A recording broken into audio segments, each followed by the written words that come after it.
department, let's say, complementary therapist department, then it is paid by the insurance. Mm-hmm. We have also hypnosis, for instance. We have reflexology. Hypnosis. In the hospital? Yes, of course. Of course. In Estonia, it's like, it's voodoo stuff, it's like... No, but because through hypnosis, you can also do a lot within pain management, for instance.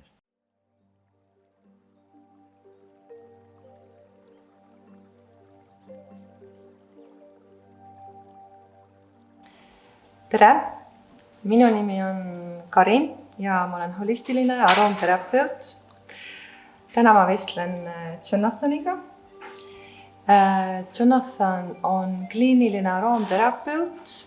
Ta on rahvusvaheline lektor, nõustaja ja psühholoog. Ja ta on Hollandist. Hello, Jonathan. Hi. I'm so glad that you are here in Estonia. Thank you very much. I'm also very happy to be here in Estonia back. Back? Yes, because I have been here before. I like very much this country. I like the nature very much here. So I was here on vacation a couple of times. So I'm very happy now that Marika Kulem, a colleague of mine, has invited me to come here and to meet all of you. So very happy. Thank you. Yes, it's it has been very how to say, simple, good, and yet something very profound. Yes, happened. yes. I mean, can you tell me why you came to Estonia? Yes, I came to Estonia to teach to you and a group of other people the hearts process. And hearts is an acronym word for hands-on, empathy, aromas, relaxation, textures, and sound. So we put everything together and we create and we apply the method that you have learned today and yesterday and today. Yes. And like I said, it's very simple, but yet... Yes, but life is simple. Yes. Life is simple and very profound too. Yeah. Life is simple and profound, and hearts too. And I really believe that when you go back into simplicity is when you can achieve much more than if you go into very intricate and difficult approaches. Yes. You know, this is very simple. People need to be touched. People need to be understood. People need to feel that you are there for them. And this is what we do. Yes. We are there for them. And the heart process is... Like I understood it, it's something to do with touch. Yes. That's why it's hands-on. I mean, hearts started in England about almost 30 years ago, and started in a place where we had Anne Carter, who is the developer of hearts in the beginning. And she's a complementary therapist, and she was doing massages in different settings. But of course, when you're working with cancer, or you're working in settings where people are very, very ill, yes. You see or you realize that not everybody can have a massage, a full massage, or even a foot massage or a hands massage, but you still want to do something for them. We know how important it is to be touched, to be, as I said, to let you see and feel that I am here for you. Yes. I am supporting you. And then she said, okay, we have to develop something. We have to come out with something that where we can touch the people without doing a massage. So in principle, hearts is being developed, let's say, for situations wherein massage was not more possible, but just touch. One participant in the lecture said very nicely that people are in touch hunger.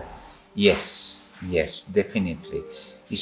Touch is one of the most simple and complexest things at the same time, but it's also something that we human beings need, that we mammals need.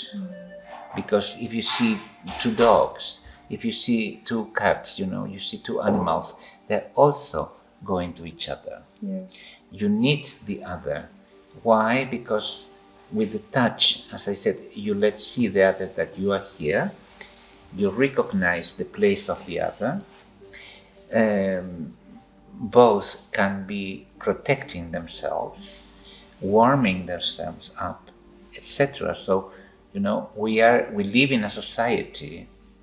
So even when I am alone, I really live in a group of people. So if we cannot communicate through touch, it's very difficult to communicate. Yes, especially now when everything is how it is. Yes. Yes, in this, now it's already 15 months or 16 months since the pandemic time started. We've seen in our practice how difficult it is, how difficult it has been and still is for people not being able to really hug each other. Wow. To hug each other and to in families. We see it within families that they have been in a way separated, especially if you're talking about, for instance, the elderly people. You have your old mother or your old grandmother, and they are in a home care, and then suddenly you cannot visit them anymore. Yes. You cannot just visit it. So we've seen so many people in the windows, saying hello to the other, to the daughter or the granddaughter who is outside, without being able to just touch each other. And your touch is so grounding and so comforting. Yes. Even to touch myself. Of course. From the others. Of course, but to touch yourself is something that people don't do also. You don't touch yourself like in a conscious way, because this has to do with consciousness. To really feel what it is. To really feel. And of course, I do this, so I am touching myself. But to really say, okay, these are my hands. I observe my hand. I see how they are. And then I put them together. The sensation is a very beautiful sensation. It's very primal. So if I can just go and use my hand to reach your hand, then we can really get to communicate with each other. Connect. And connect, yes. Something that it is really needed. And as you said, primal, and as we talk about sense of smell. Yes, and another aromas, primal, yes. They are also primal. Yes. Well, I have been working for many years with all different senses, because that's very primal. And if we go into the sense of smell, it's very primitive in a way. It's very primitive. It's the old ancient brain that we're talking about. And smell is related to survival. You can also survive through touch. Yes. Because we know that newborn babies or premature babies that has not been touched in the first period of life have a very, very difficult life if they survive. If they survive. Because some of them has also died because of not being really touched.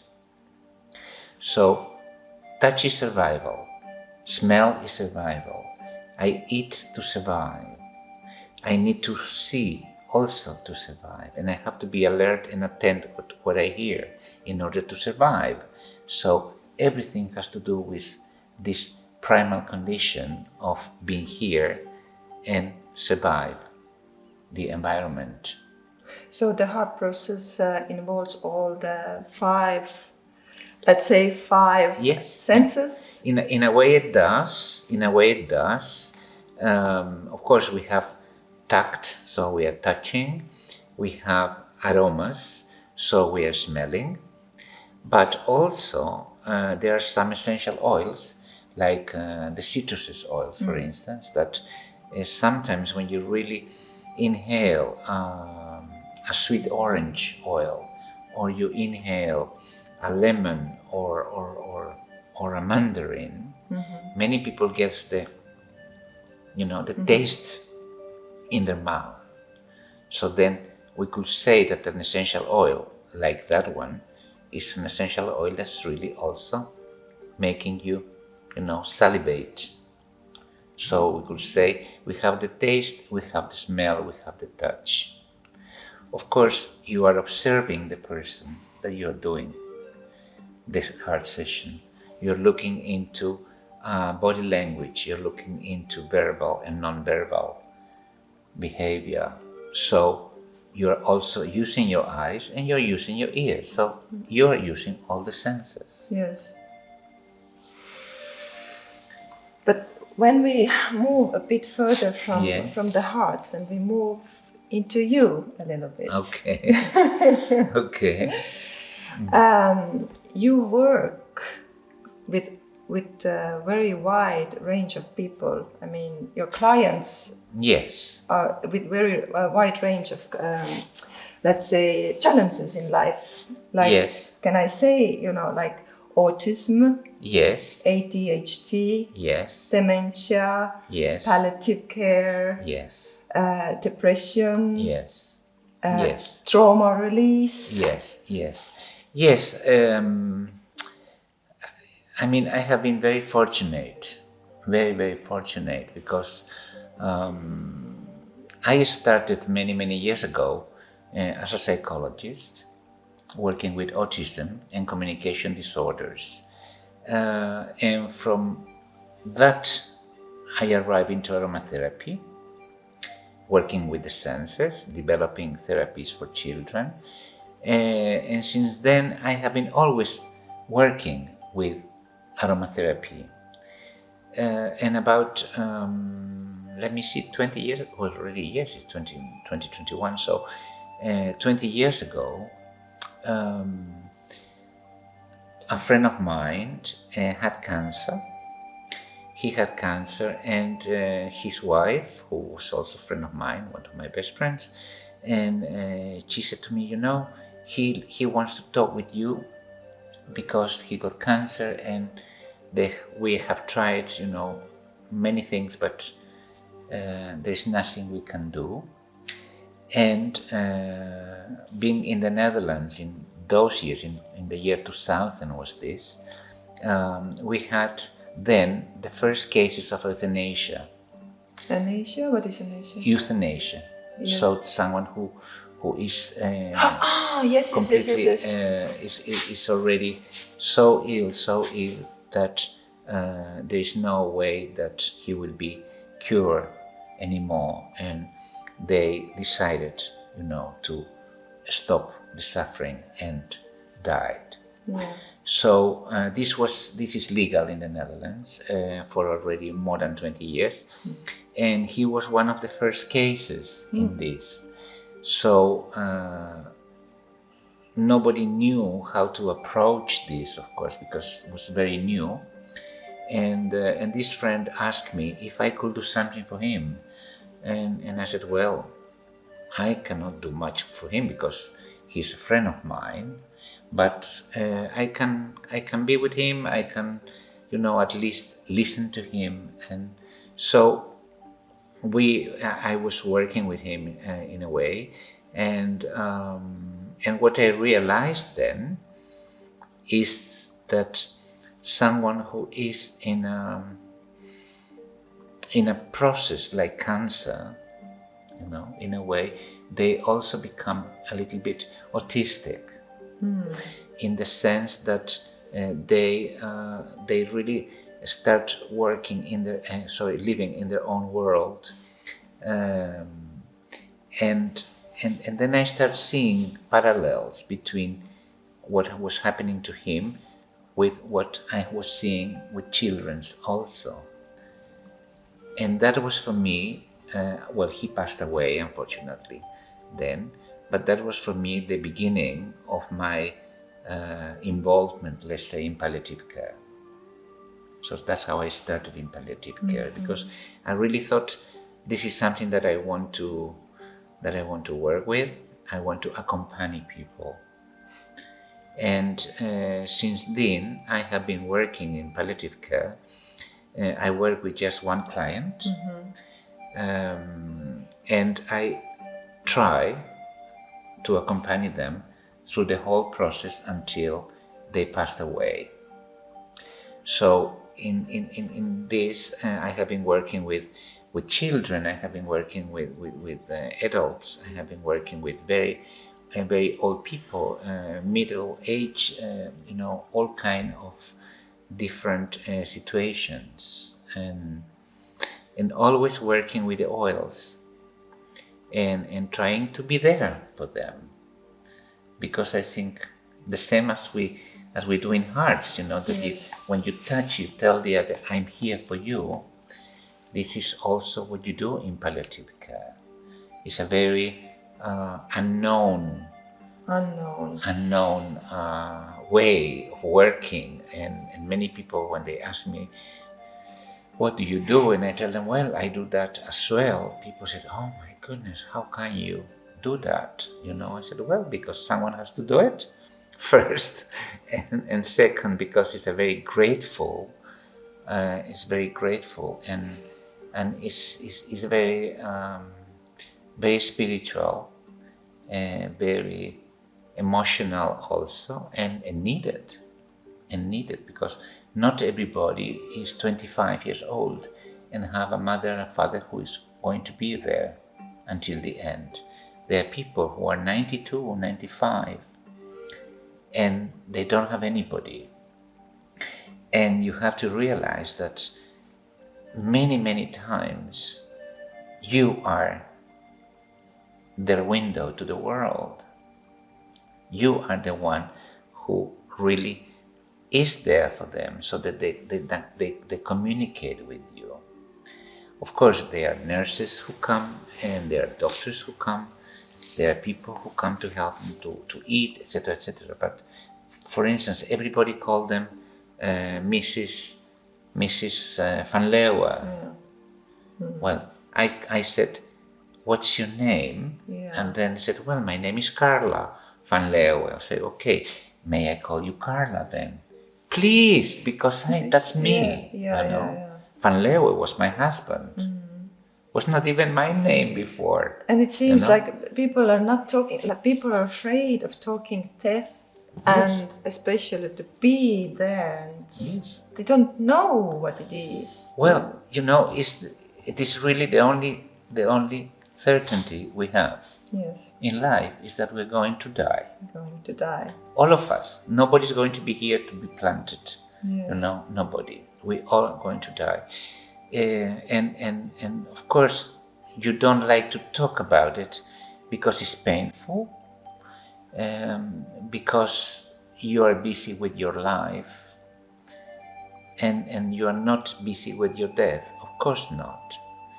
It's the same what happened with health, because nobody think about sick people. I do. Yes, but okay. I know. In general. Yes, but in general, the most common people don't think about sick people because you are not there. Yeah. You are not there. So it's a very, very lonely world. And because it's so lonely that I also start working with pain management, because I work in 3 areas, that is communication disorders, pain management, and palliative care. Because when you're in pain, you are also alone.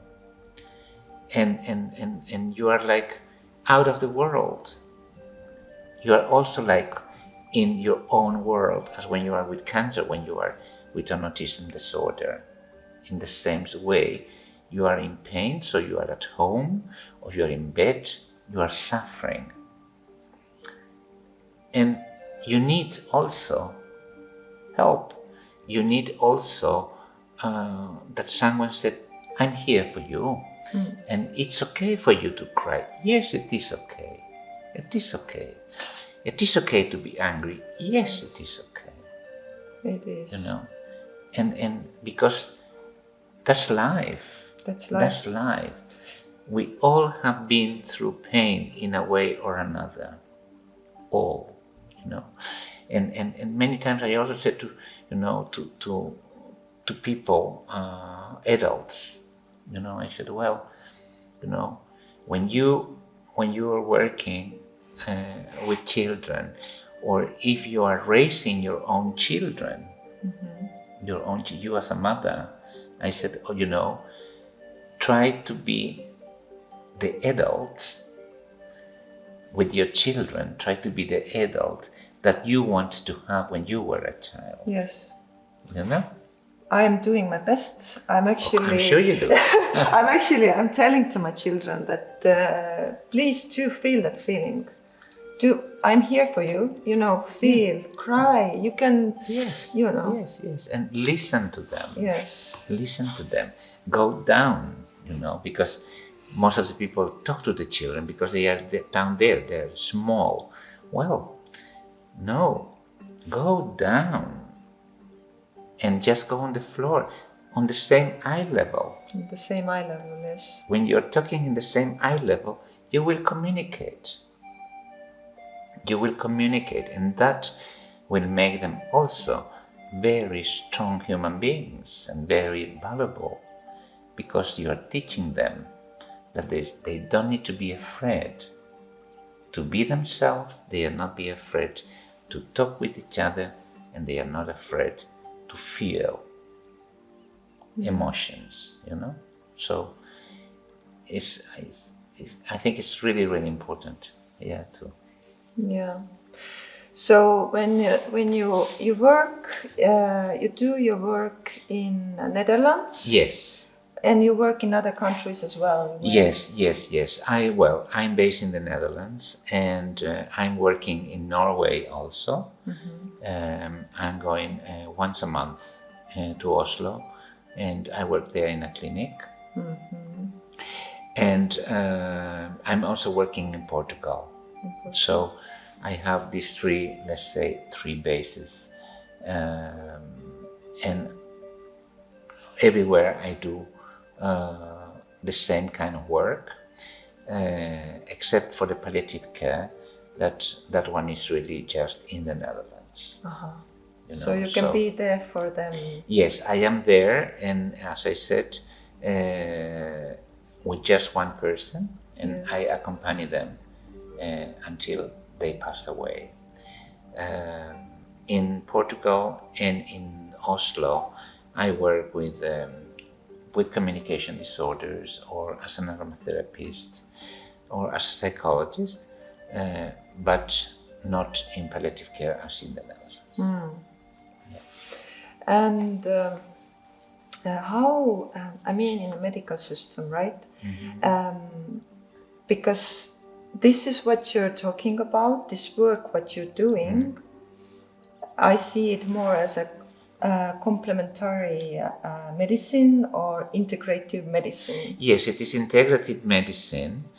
Can you please tell me what is integrative medicine? Yes, integrative medicine is for me that you have a situation, or you have a patient, you have a casus, and first of all, you look into the person itself as a whole. So you have different disciplines who come together in order to help that person. So, for instance, this is not everywhere. It's not everywhere. And also, this has been done in England, this has been done in the Netherlands, this has been done in France, etc. But not everywhere in the Netherlands. No, not everywhere in the Netherlands. So in some hospitals they do. Okay. And what they do there is that, okay, we work with yoga. So you have yoga in the hospitals, you have aromatherapy in the hospital, you have acupuncture in the hospitals, you have mindfulness. That's really nice. Yes. I think so. Yes, it is. You know, you have mindfulness, you have a dietist, you know, someone who, for the diet, who also knows about herbs, and of course you have the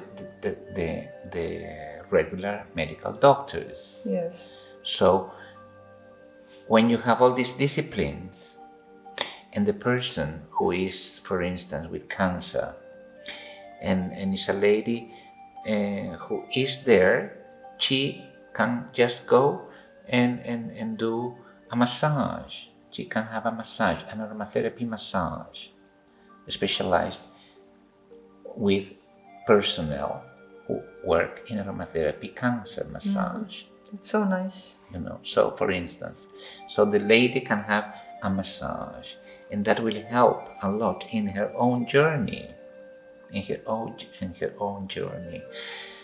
Or she feels like learning to meditate or learning to be present in her body in a mindful way. So then she goes to the mindfulness, and then she just have mindfulness classes, for instance, or she goes for yoga, or she has a lot of nausea with the treatments. So we give them aromatherapy in order to counteract the nausea effects. Yes. You know, there is a lot of scientific research on essential oils and how they can help in different situations.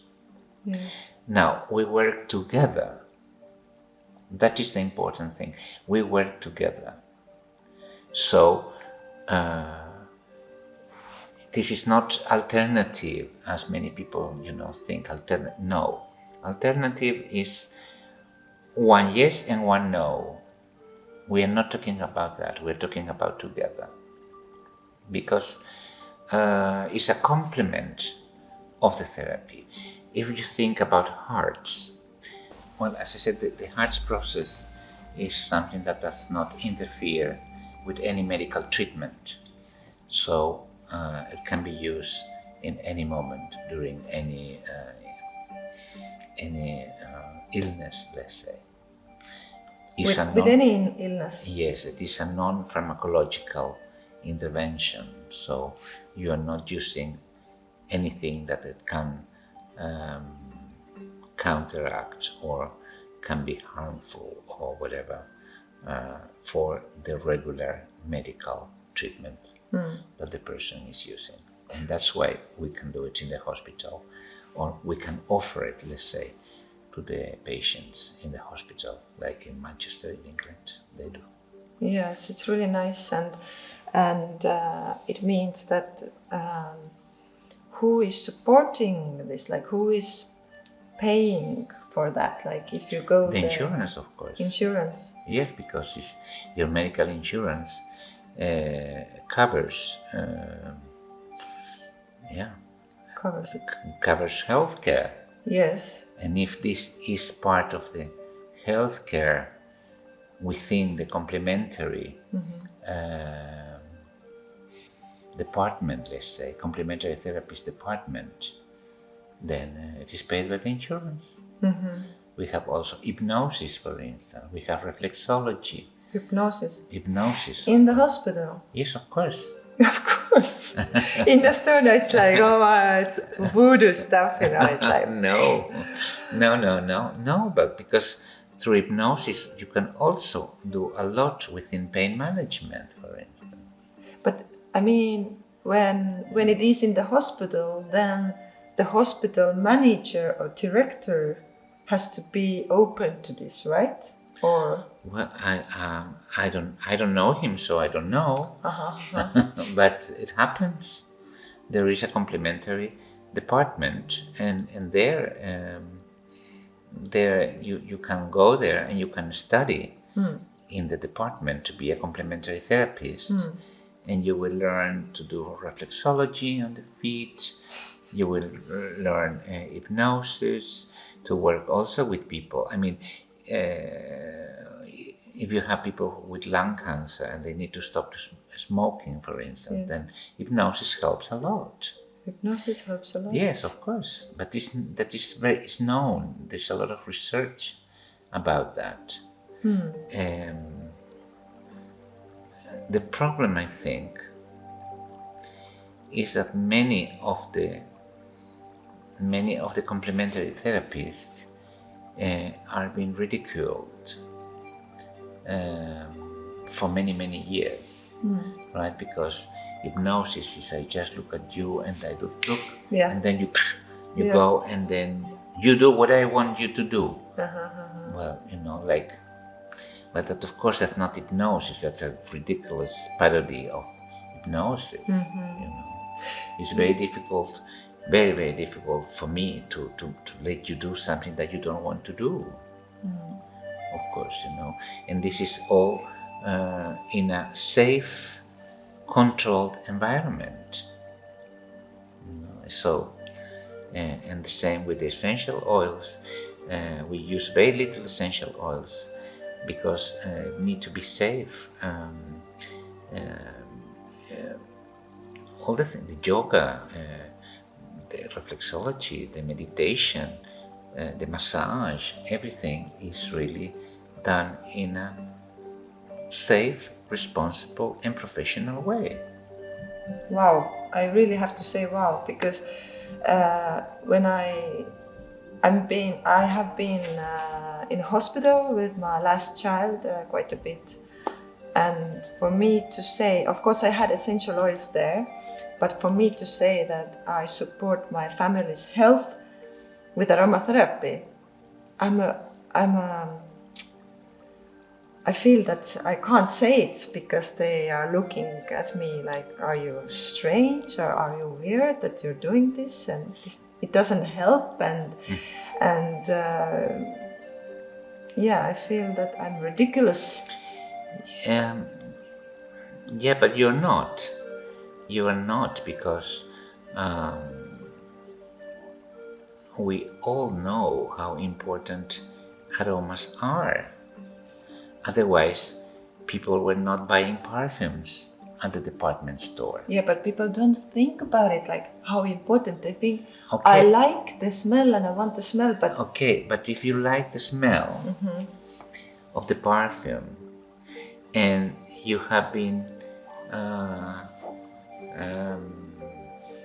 let's say, quarreling with your husband, and then a big fight, and you feel depressed, and he, leave the house, for instance, and you cry, and then you go into the toilet and to the bathroom, you wash your face, and then you see the perfume there, and you just put the perfume, and you say, now I feel better. Well, that is aromatherapy.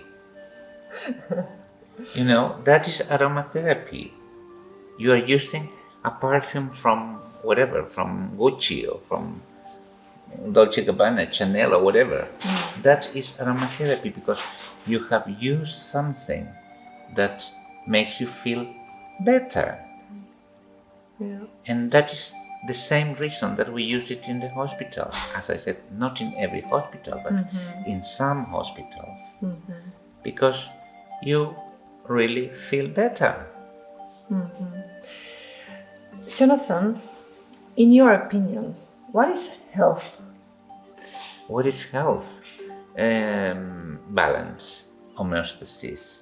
You know, the homeostasis principle for me is health. That is health.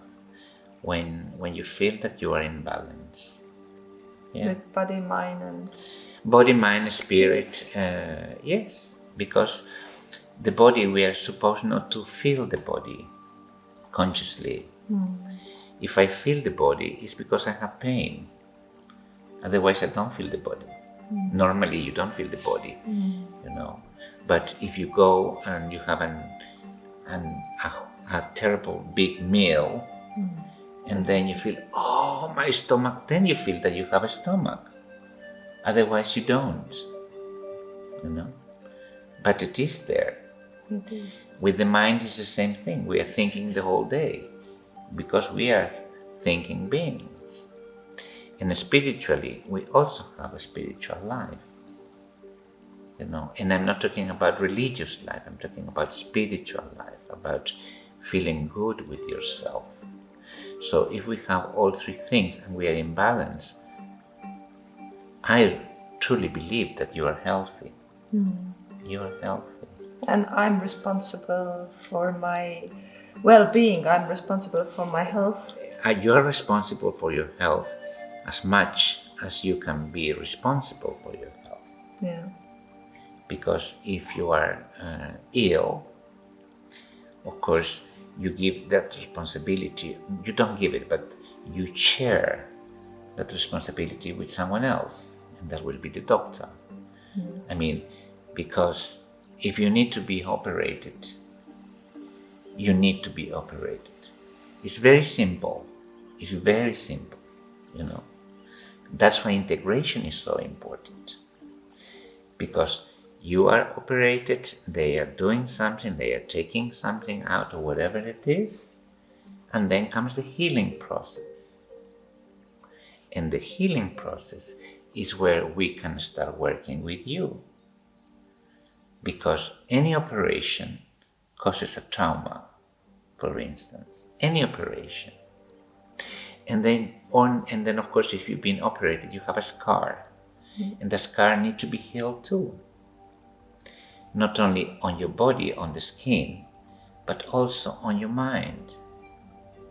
So we integrate that with non-pharmacological agents, to put it that way, officially speaking, you know. Not with natural things, no, because everything is natural, everything can be natural. But the important here is that we can use something that can make you feel better, imbalanced, and that will not interfere with your medical treatment. Yes. That is the thing, you know. Yeah. It's not, I'm not saying don't do this, don't do that, do this. No, I'm saying we don't need to interfere in the whole healing process, because if you have been operated, you need your organs need to be healed, your tissues, Yes. your skin. That's really pure physical. Yeah. And then yes, you need to have something to kill the pain, and that is something chemical. Yes. So what? You do it. You know, integrate both. Yeah. So you have different ways how to help yourself, not Of only course. medications. Of course. But Jonathan, we have to start to finish. Okay. No problem. Last question is that at the moment, Yes. because we both work with aromas, Yes. at the moment, what is your favorite essential oils, and for what you're using it? One. Choose one. One. Okay. I will say that at this particular moment, Fragonia. Fragonia is a very balancing oil. Very balancing oil. Is from Australia, and it has a very peculiar aroma. And when I inhale that oil, gives me a very special kind of inner peace, but without being very, but really like what we're talking, this balance.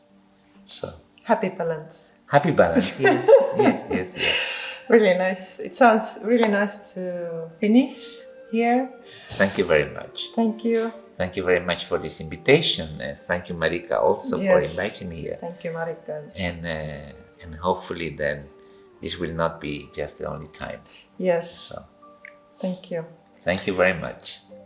Ja aitäh teile, kes te kuulasite ja kohtume järgmine kord.